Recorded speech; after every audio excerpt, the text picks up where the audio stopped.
Elon Musk has given us an update on the Cybertruck, and I've been waiting for an update since 2019.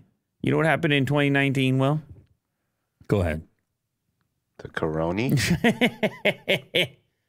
Hey, that's how long ago it's been. Remember yesterday you made the sound effect? You went. Remember that? That's what 2022 feels like when you think about when you first saw the Cybertruck, how different it was. How different times were. There are no words. It's crazy, man. Yeah. 2019. Anyway, I remember giving $500 or whatever it was and just thinking, this thing is so crazy. This truck is so crazy. I remember them talking about the prices and saying, it's going to start at like 50 grand or whatever. And just thinking, that's so ambitious. How's that going to happen? Obviously, the order page has changed since then. What happens if you click order now?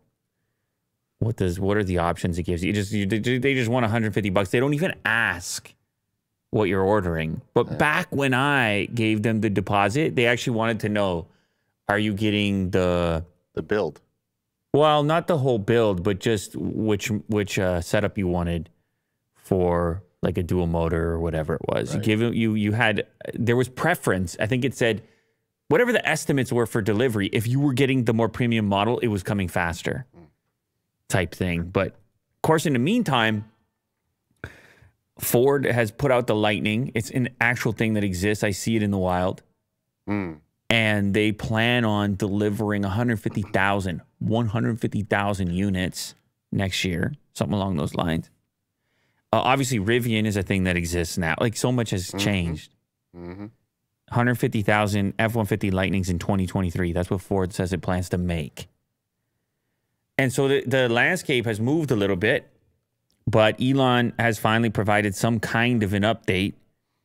Tesla CEO Elon Musk has said that the company hopes to start delivering the Cybertruck the middle of next year. This was on a recent investors call. And it is the most specific timeline that Musk has given in a while. It doesn't have, like, hopefully associated with it, does it? And it's just middle of next year, which is good. Which I'm happy about. Some level of specificness. Specificity. Apparently, there's been some slowdowns, one of which was the windshield wiper fiasco. I don't know if you remember. They're like, how do we do a cool windshield wiper? What do you mean we have to have windshield wipers? Yeah. And we talked about it on this show, how it kind of sucks from a design perspective that you have to make this thing look more like a normal car. But then you start to think about it. You're like, yeah, of course it has to have normal car things because you have to drive it. So the wiper is one thing. The mirrors is another thing.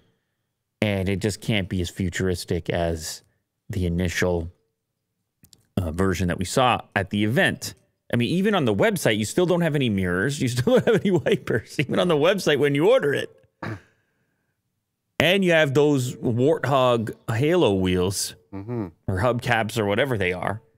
At some point, they're going to have to update that with what it's actually going to look like. But I think they know that people who have ordered this thing don't care. They'll just take it. Yeah. Whatever it ends up shipping, looking like, they'll just take it. But anyway, apparently there's some complication that arose around that wiper. It's a single unit that goes back and forth. You obviously had COVID shutdowns and things like that and other shortages and that have slowed things down, which suck. We have had our fair share of spy shots and things like this. But now we have a date. So middle of next year, we're going to see the Cybertruck, according to Elon Musk. Cool. That's the word at the moment.